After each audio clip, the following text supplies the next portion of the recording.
கற்புக்கு மதிப்பளிக்கும் இருபாலார்க்கும் கடமை பொதிவே எனினும் தவறிவிட்டால் அற்புதமாம் இயற்கை அதன் ஆட்சி வேகம் ஆணை விட்டு பெண்ணுக்கே சின்னம் வைக்கும்.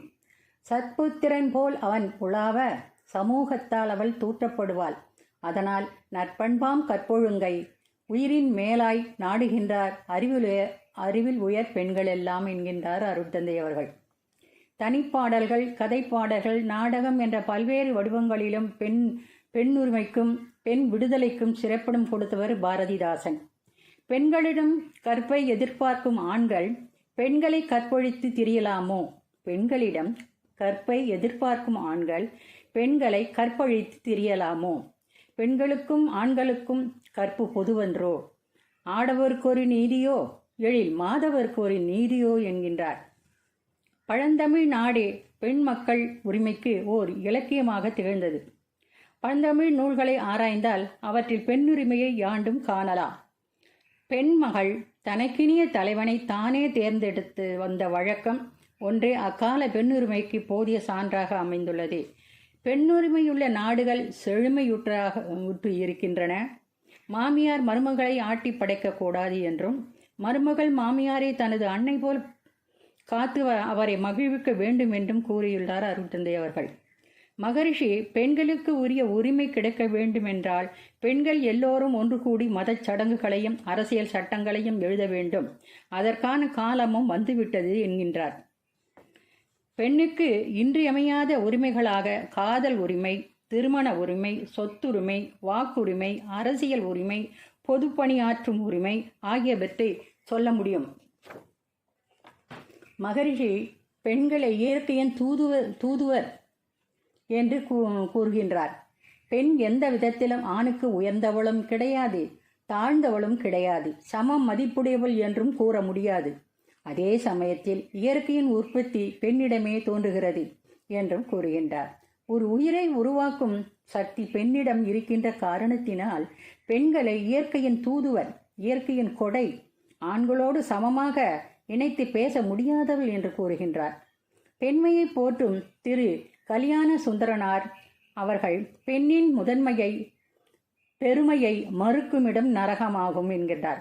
ஒப்பி ஓம்புமிடம் சொர்க்கமாகும் என்று கூறுகின்றார். பெண்மையின் சிறப்புகளாக விளங்கும் அறிவு, அடக்கம், பொறுமை, அன்பு, தாய்மை, அழகு, மென்மை, இன்பம் இவை அனைத்துமே தெய்வீக பண்புகளாகும். வேதாத்திரி மகர்ஷி அவர்களும் பெண்களை தெய்வத்தின் நிலையில் வைத்து போற்ற வேண்டும் என்கிறார். இறை தத்துவமாகிய கடவுளுக்கு அடுத்த நிலையில் அமையும் சிறப்புடையது பெண்மை என்கின்றார். ஒவ்வொருவருக்கும் தாயாக, உடன் பிறந்தவர்களாக, வாழ்க்கை துணையாக வாழ்வளித்து கொண்டு இருக்கக்கூடிய தெய்வத்தின் தூதுவர்களே பெண்கள் ஆவர் என்று பெண்ணின் தெய்வீக தன்மையை எடுத்துரைக்கின்றார். மண்ணுக்குள் எவ்வுயிரும் தெய்வம் என்றால் மனையாளும் தெய்வம் அன்றோ என்று மனைவியையும் தெய்வமாக மதித்து போற்றச் சொல்கிறார் பாரதியார். பெண்ணுக்கு பெருமை அளிக்கக்கூடியது அவளின் தாய்மை பண்பே ஆகும். குழந்தை பேற்றை தன் வாழ்வின் ஊன்றுகோலாக கருதும் பெண் 10 மாதங்கள் கடும் துன்பங்களை கடந்து ஒரு உயிரை பிறக்கின்றார்கள். இயற்கை என்ற இறையாற்றலின் கருணையினால் பெண்களுக்கு ஒரு சிறப்பிடம் அமைக்கப்பட்டிருக்கிறது. அந்த சிறப்பை மதித்து நடக்காத மனிதனோ சமுதாயமோ எந்த வகையிலும் அமைதியும் முன்னேற்றமும் அடைய முடியாது என்கின்றார் அருட்தந்தை அவர்கள். இல்லால் அகத்திருக்க இல்லாதது ஒன்றுமில்லை மகாகவியும் மற்றை கருமங்கள் செய்தே மனை வாழ்ந்திட செய்பவள் அன்னை என்கின்றார். எந்த அறிவாளி பெண்ணின் பெருமையை உணரவில்லையோ அவர் அறிவாளியே இல்லை. எந்த நாடு பெண்களை மதிக்கவில்லையோ அந்த நாடு உயர்வதில்லை. எந்த ஞானி பெண்ணை மதித்தாரோ, எந்த ஞானிக்கு ஒரு பெண் உதவியாக இருந்தாலோ அவரால் தான் சாதனைகள் புரிய முடிந்தது. அவருடைய போதனையைத்தான் உலகம் ஏற்றுக்கொண்டது.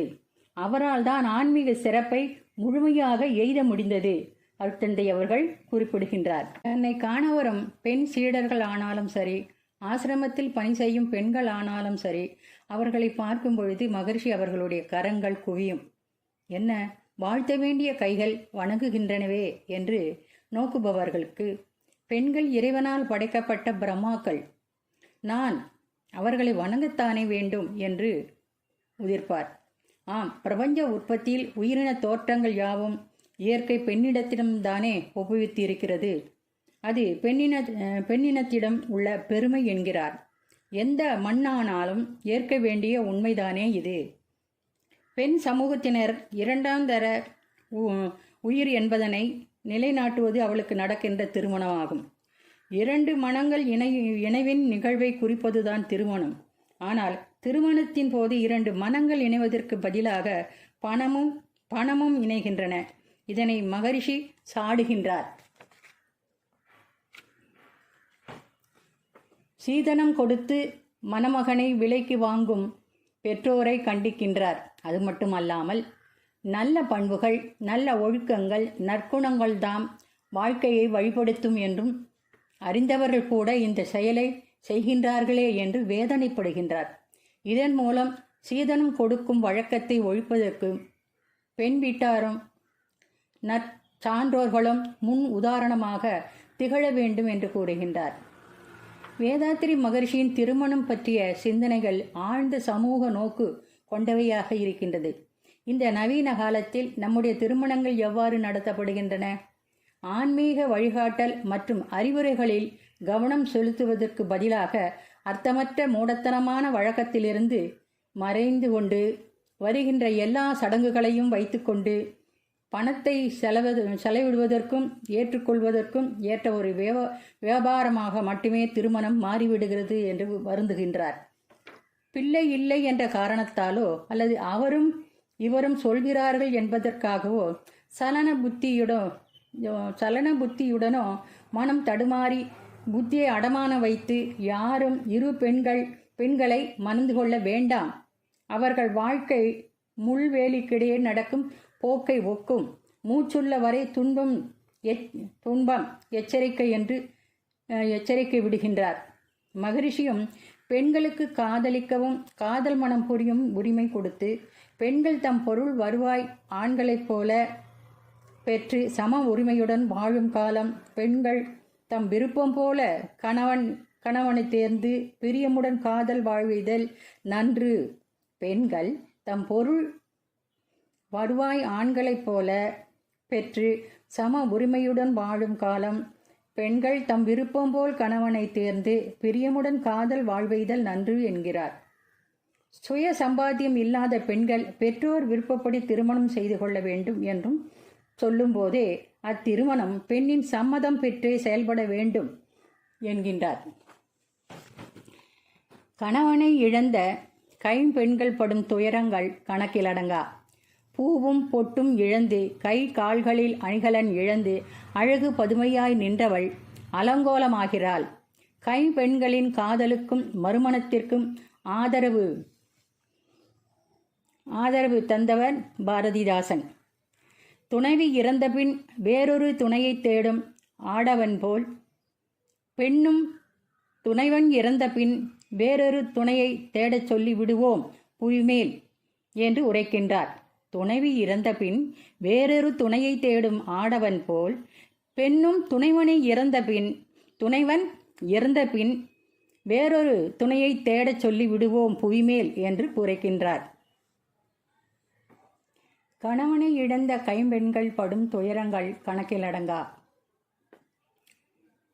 மனைவி உயிருடன் இருக்கும் பொழுதே கணவன் மறுமணம் செய்து கொள்ள உரிமையளிக்கும் இந்து சாஸ்திரங்கள் கணவனால் புறக்கணிக்கப்பட்ட பெண்கள் மறுமணம் செய்து கொள்வதை தடுப்பதை கண்டிக்கின்றார்.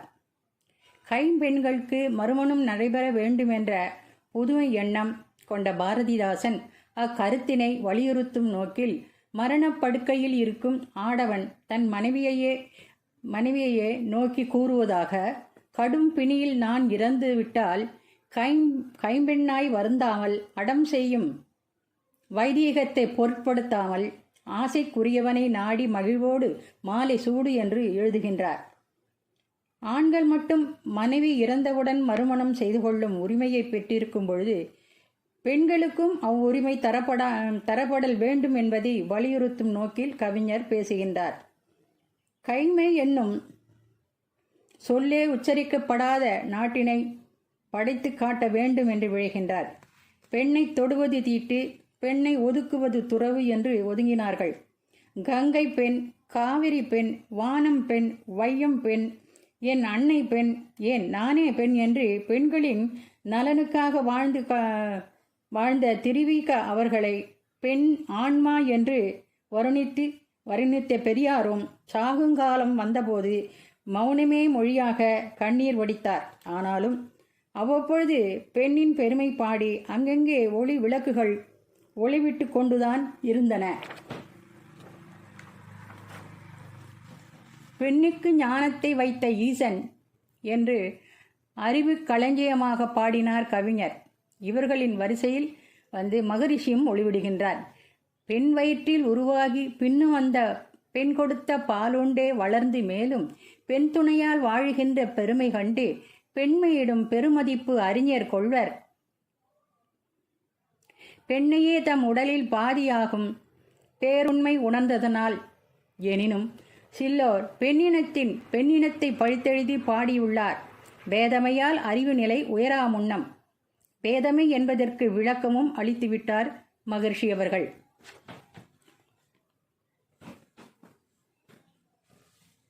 முன்னொரு சமயம் ஆங்கிலேயர் ஆட்சியில் கொண்டு வரப்பட்ட சதி ஒழிப்பு சட்டத்தினை மீண்டும் அமல்படுத்துவதற்கு ஒரு குழு ஆலோசனை நடத்தியது. அப்பொழுது பெரிய பெரிய ஆன்மீக தலைவர்களிடமெல்லாம் கருத்துரை ஆடிவிட்டு அக்குழு சுவாமிகளிடம் வந்தது.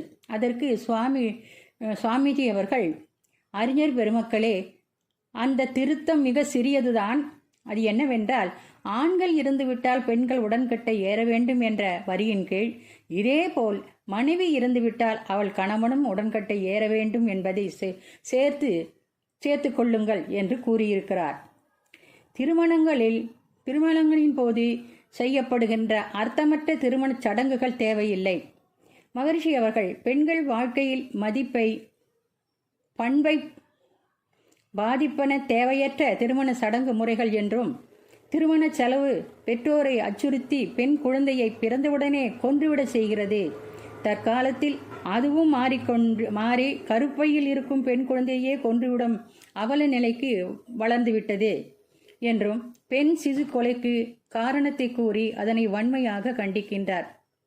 சீர்திருத்த முறையில் வரதட்சணை இல்லாமல் நடத்தும் திருமணமே தம்பதியரையும் பெற்றோரையும் சமுதாயத்திரையும் மகிழ்விக்கும் என்று வரதட்சையினை களைய வேண்டுகின்றார். மண் மீது பெண் துணையால் பொன் கொண்டே வாழுகின்றோம், மாற்றுவதேன் மூவாசை மதியுடனே பயன்கொள்வோம் என்று மூவாசை அளவறிந்து பயன்கொள்ள தோண்டும் மகரிஷி பெண்ணை ஜடப்பர்கள் போல் நினைத்து திருமணத்தின் போது கன்னிகாதானம் செய்வதை கடுமையாக கண்டிக்கின்றார்.